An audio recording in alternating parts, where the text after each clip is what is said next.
देखिए, लोकसभा का चुनाव है और लोकसभा का चुनाव विचारधारा का चुनाव होता है।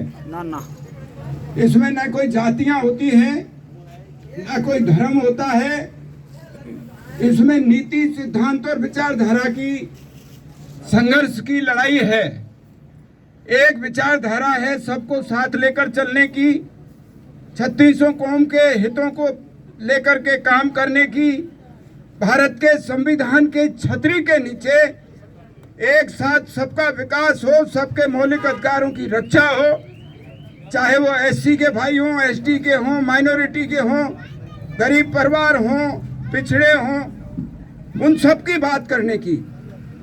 और दूसरी विचारधारा है सांप्रदायिक दंगों की,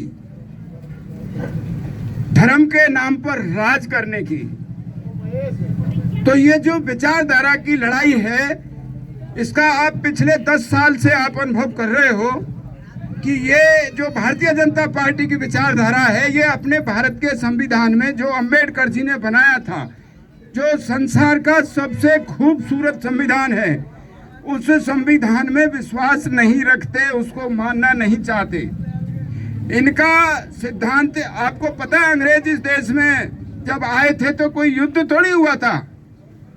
एक ईस्ट इंडिया कंपनी व्यापार करने के लिए इस देश में आई थी और धीरे धीरे उस व्यापारी ने पूरे सिस्टम पे कब्जा करके और इस देश को 250 साल गुलाम बना के रखा।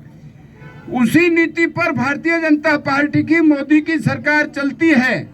जो देश के 4-5 बड़े सेठ हैं जिनके नाम आप सब जानते हो, उन सेठों को जो 75 साल में कांग्रेस ने बड़े बड़े संस्थान सरकारी बनाए, चाहे वो रेलवे हो, बिजली हो, हवाई अड्डे हो, बड़े बड़े बांध हो, बीमा कंपनी हो, तो ये जो चीजें बना के दी देश की जनता की भलाई के लिए, उनको इन्होंने धीरे धीरे इन 4-5 सेठों को बेच दिया।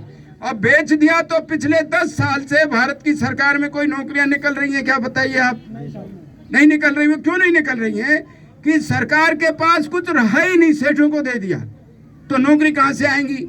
अब धीरे धीरे ये कहते हैं कि नहीं, हम आरक्षण खत्म नहीं किया। आरक्षण खत्म ही तो हो रहा है।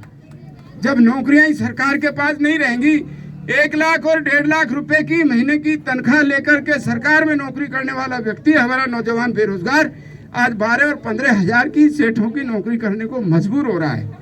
तो ये जो लड़ाई है वे विचारधारा की लड़ाई है। और अगर इस बार आपने नारा सुना है, क्या नारा है? अब की बार 400 पार। 400 सीट थोड़ी चाहिए भाई सत्ता के लिए, 400 सीट चाहिए भारत के संविधान को बदलने के लिए। समझ रहे हो ना? तो क्या इस लड़ाई को अपन नाक बंद करके देखते रहें? हमको आपको इसका मुकाबला करना है। आने वाले समय में ये नौजवान पीढ़ी हमारी कैसे सुरक्षित रहे, इस बात के लिए आपको कांग्रेस को वोट देना है, भाई मुरारी लाल जी को वोट देना है। इसी बात के लिए हम